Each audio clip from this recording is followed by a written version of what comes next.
Olá, o meu nome é Erika Bétega e eu sou estudante de Física da Universidade Federal do Paraná. Atualmente eu estou estudando Física Moderna, uma matéria que a gente tem na nossa grade horária, e um dos efeitos que a gente viu, um dos fenômenos que a gente estuda na Física Moderna, é o efeito fotoelétrico. E uma memória bem marcante, uma memória que eu tenho bem fixa na minha cabeça, é que quando eu era criança, uma vez eu estava jogando um joguinho chamado Perguntados. E uma pergunta que veio ali foi qual que foi o trabalho que o Einstein teve, que ele rendeu uma Nobel de Física em 1921. E eu respondi com toda a veemência, com toda a confiança, que foi a teoria da relatividade, que era a teoria que todo mundo conhecia, a teoria que é explorada em um monte de filme, que a gente fantasia sobre viagem do tempo. E eu vi que eu errei, na época eu fiquei toda frustrada de ver que não foi a relatividade, e sim um efeito fotoelétrico. E na época eu me perguntei, como a teoria da relatividade não ganhou um prêmio Nobel, e o efeito fotoelétrico, que é um efeito que eu nem conhecia na época, ganhou, O que esse efeito tem de tão especial, esse tipo de coisa. Eu não sei se na época eu cheguei a pesquisar sobre isso, sobre o que era o efeito fotoelétrico, mas o que vem na minha cabeça é o que tinha de tão especial nesse efeito para que ele merecesse um prêmio Nobel. E como indica o título desse vídeo, hoje eu vou procurar convencer você, assim como eu me convenci depois de estudar o efeito fotoelétrico, ou porque esse trabalho tão revolucionário mereceu um prêmio Nobel da Física em 1921. Bom, vamos olhar primeiro para o nascimento do efeito fotoelétrico, ou seja, a primeira vez que alguém testemunhou esse efeito e não sabia o que era.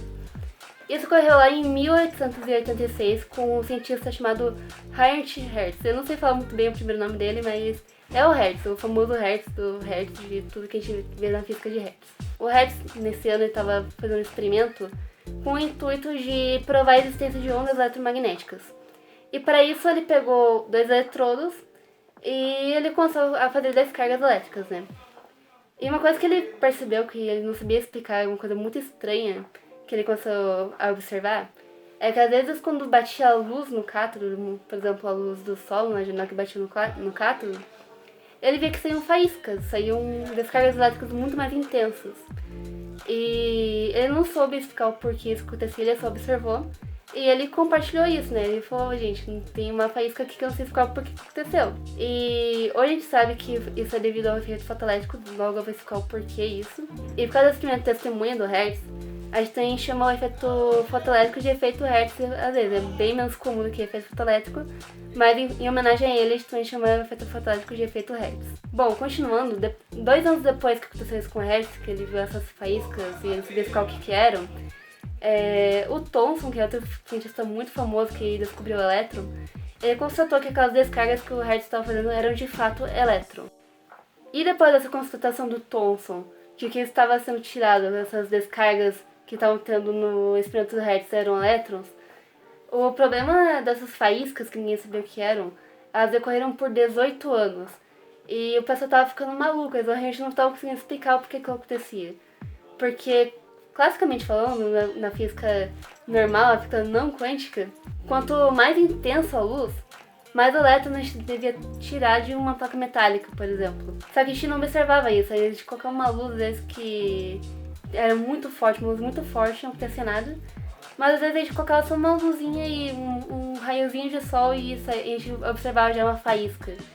E como que isso pode, Como que a física clássica tá errando aí? O que a gente pode fazer, E como é um negócio que ninguém sabia, essa discussão levou 18 anos até a gente chegar em 1905, que é onde entra Einstein. Em 1905, o Einstein se deparou com a proposta de Max Planck sobre quantização de energia. Max Planck também é outro cientista muito famoso e muito importante da física, é o mesmo Planck da constante de Planck, e como eu falei, ele tinha essa proposta na época de quantização de energia, e na verdade ele elaborou essa teoria para resolver outro problema, que era o problema da catástrofe ultravioleta. Se você tiver curiosidade de saber o que é essa catástrofe ultravioleta, eu tô deixando um card aqui com um vídeo que ele é bem explicadinho, bem compreensível sobre o que é essa catástrofe, mas aqui a gente vai concentrar sobre o efeito fotoelétrico. Mas o ponto o Einstein viu essa ideia de quantização de energia e isso serviu como se fosse um insight para o Einstein girar a chave e desenvolver a teoria do efeito fotoelétrico. E o que foi esse insight na cabeça do Einstein? Ele pensou, puxa vida, se a luz que eu tô encarando com uma onda de energia contínua não tá funcionando por 18 anos, eu sei que por esse caminho não vai dar mais em nada, porque não tá dando em nada, a gente não tá conseguindo resolver desse jeito. E se, teoricamente, eu tivesse uma luz que fosse uma partícula, que eu vou chamar de fóton, e essa partícula tem um pacotinho de energia, ela tem uma energia discreta, não é energia aleatória, ela é sempre um múltiplo de uma energia, como se fosse um pacote de balinha. E explicando melhor essa analogia da balinha. Quando eu como uma bala, eu como exatamente uma bala. Se eu como 3 balas, eu como exatamente 3 balas ou 3 vezes uma bala. Mas se eu tô comendo uma bala, eu não posso só comer uma bala e meia. Ou comer, por exemplo, 1/7 de bala. Assumir que eu tô comendo a bala inteira, né? Quando eu consumo uma bala, eu como a bala inteira. Eu não posso falar que eu só comi meia bala, por exemplo. Eu comi 3 balas e meia. Sempre são números inteiros, são números quantitativos, sabe? São quantidades de bala. E essas balinhas, essas quantidades de bala, elas são as mesmas para a energia de um fóton. O fóton, ele tem uma quantidade de balinhas de energia. Ele não pode ter, por exemplo, 3 balinhas e meia de energia. Você pode ter exatamente 3 balinhas de energia. E por que isso é importante, né? Por que as balinhas de energia de Einstein são tão importantes para a gente resolver o problema das faíscas e desenvolver o efeito fotoelétrico? Essas balinhas de energia que os fótons têm, elas são tão importantes porque elas são proporcionais à constante de Planck vezes a frequência daquela luz. Lembrando que luz é a radiação, certo? E na radiação a gente tem o espectro eletromagnético, onde a gente tem várias frequências. Então, por exemplo, uma luz que tem uma frequência mais alta, ela vai ter uma balinha de energia mais alta, por causa que é proporcional ao HF. Enquanto uma frequência mais baixa, uma luz de frequência mais baixa, vai ter uma balinha de energia mais baixa. Então, por exemplo, o infravermelho ele tem uma frequência bem mais baixa do que o ultravioleta. Então, consequentemente, se eu comesse uma balinha de energia de infravermelho, a quantidade de energia que eu ia absorver seria bem menor do que a quantidade de energia do ultravioleta. E como são quantidades discretas, né, não são coisas contínuas que aumentam com o tempo, que nem a intensidade da física clássica, a intensidade de luz da física clássica, a gente tem, como eu falei, pacotinhos que você tem aquela quantidade de energia e ponto final.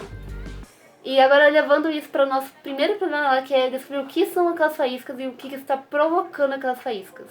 Bom, o que são essas faíscas, o Thomson já respondeu lá atrás pra gente, porque ele constatou que eram elétrons.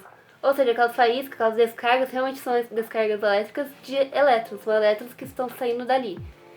E o que está provocando essa saída de elétrons, né? Se tem um elétron saído, a gente tem, por exemplo, uma placa metálica, que era o que tinha naquele cátodo, e nessa placa metálica a gente tem elétrons que estão presos ali.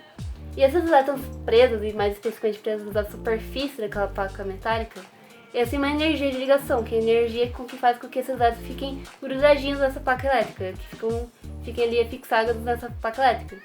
E para tirar um elétron dali, para fazer com que se forme uma faísca, uma descarga elétrica, eu preciso ter uma energia maior do que aquilo ali, ou maior ou igual no caso, para que a gente vença essa energia de ligação e tire o elétron dali. Essa energia de ligação ela é comumente chamada de função de trabalho, que é a quantidade de energia que você tem que ter para tirar esse elétron da superfície metálica dele, do tipo de metal dele. E por ser uma superfície metálica, cada tipo de metal ele tem uma função de trabalho, então a gente chama tabela, que com algumas funções de trabalhos que a gente tabela e a gente sabe qual é a função de trabalho, a quantidade de energia que a gente tem que ter para quebrar essa energia de ligação do elétron. E, enfim, a gente sabe então que a luz ela bate nessa placa metálica e essa luz quando bate nessa placa metálica às vezes pega e supera essa energia de ligação de elétron e é por isso que o elétron sai com uma descarga elétrica e faz aquela faísca. Então tudo bem, agora a gente já tem metade do problema resolvido, a gente já sabe o que é essa faísca, que é um elétron, e a gente sabe que o que está tirando esse elétron da placa metálica é a luz que está incidida nessa placa metálica. E a gente sabe que para alguns casos essa luz ela não faz essa faísca e em alguns casos ela faz essa faísca, que é o grande X da questão.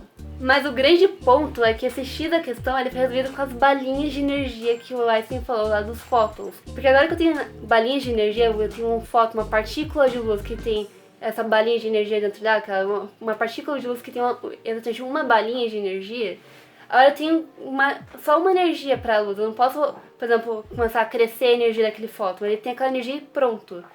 Então, se eu tenho, por exemplo, uma placa metálica tem uma energia, tem uma função de trabalho ali, tem uma energia de ligação do elétron. E eu tenho um fóton que ele tem uma balinha, como eu falei, que é uma balinha com uma energia um pouquinho mais baixa. Se essa balinha bater na placa metálica e eu não tiver energia suficiente para tirar esse elétron dali, não vai acontecer nada, a gente não vai ver a faísca. E o contrário também acontece. Se essa balinha ela tem uma energia maior, se ela tem uma energia um pouco mais elevada, como por exemplo no ultravioleta que eu tinha mencionado, ela consegue superar essa energia de ligação, essa função de trabalho, e aí sim você consegue retirar o elétron dali e observar a faísca, aquela descarga elétrica mais intensa. E é isso que resolveu o problema das faíscas e a gente conhece como efeito fotoelétrico. É uma luz que a gente encara com uma partícula, que é o fóton. Esse fóton ele tem uma energia já pré-definida, uma energia que ela é quantizada. E dependendo se essa energia quantizada é maior ou igual à energia de ligação desse elétron, esse elétron consegue ser retirado da placa metálica. Então, para o efeito fotoelétrico, eu tenho uma partícula de luz que se chama fóton. E esse fóton ele tem uma energia discreta, uma energia quantizada. Essa energia quantizada ela vai ser proporcional à constante de Planck, vezes a frequência dessa luz. E esse fóton, né, essa partícula de luz, quando ele se encontra com uma placa metálica, essa placa metálica ela tem elétrons na sua superfície. E esses elétrons na superfície eles estão ligados fortemente a essa placa metálica por uma certa energia de ligação. Essa energia de ligação a gente comumente chama de função de trabalho. E se esse fóton que encontrou esse elétron fornece esse pacote de energia para o elétron e consegue superar ou ser igual à função de trabalho desse elétron, esse elétron consegue ou se desprender, no caso que a função de trabalho é igual à energia que o fóton deu, ou ele consegue sair com uma certa energia cinética com essa energia do fóton que foi fornecido para o elétron. Agora que a gente já sabe toda a teoria, que a gente já sabe qual que é todo o entendimento do efeito fotoelétrico, como que ele funciona, o que está acontecendo, a gente vai matematizar tudo isso que a gente viu agora. E é uma forma bem simples que descreve o efeito fotoelétrico.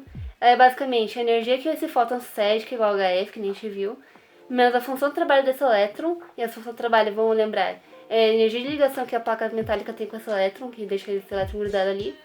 E o excedente disso daí vai ser a energia cinética, ou zero caso a energia do fóton seja igual à função de trabalho do elétron. E essa, como eu falei, é uma forma bem simples, é algo que a gente fica até achando meio bobinho, mas foi algo revolucionário essa forma, essa lógica de pensar da luz como uma partícula e não como uma onda. Bom, a gente finalmente chega em 1921, onde Albert Einstein recebe o Prêmio Nobel da Física pelo seu trabalho sobre efeito fotoelétrico. E se a gente fosse dizer em poucas palavras o quão importante e o quão impactante foi o efeito fotoelétrico a nível de receber um prêmio Nobel, a gente pode até se inspirar no próprio discurso desse prêmio Nobel para dizer o quão importante, impactante e revolucionário que foi descobrir esse efeito. Então, como eu disse, inspirando no discurso desse prêmio Nobel, o efeito fotoelétrico ele cria uma base para que a gente pudesse trabalhar na fotoquímica que a gente tem hoje, né? Sobre o estudo da fotoquímica. Da mesma forma que, por exemplo, a gente tem a base da eletroquímica a partir da lei de Faraday. Então, realmente, a gente criou uma base para um novo estudo, a gente criou tecnologia, hoje a gente tem células fotovoltaicas, a gente tem portas automáticas, a gente tem alarmes, sensores, a gente tem iluminação urbana automática, a gente não precisa mais de uma pessoa ligando os postes de luz à noite. Tudo isso são aplicações do efeito fotoelétrico. Então eu espero que até aqui você também tenha se convencido de quão importante e quão merecedor foi esse trabalho de um prêmio Nobel. E também eu espero que a próxima vez que, por exemplo, você sair do teu expediente e você olhar as luzes da cidade se acendendo e você chega na tua casa e você tem segurança com um alarme, liga a TV com o controle remoto, você realmente pense que isso foi tudo graças ao efeito fotoelétrico, que a gente só conseguiu desenvolver isso graças ao efeito fotoelétrico. E com assim também ia lembrar muito mais desse efeito tão brilhante. Muito obrigada pela atenção, eu espero que você tenha gostado do vídeo e compartilhe com as pessoas que você acha que também vai gostar de saber o porquê que o efeito fotoelétrico é merecedor de um prêmio Nobel. Até mais!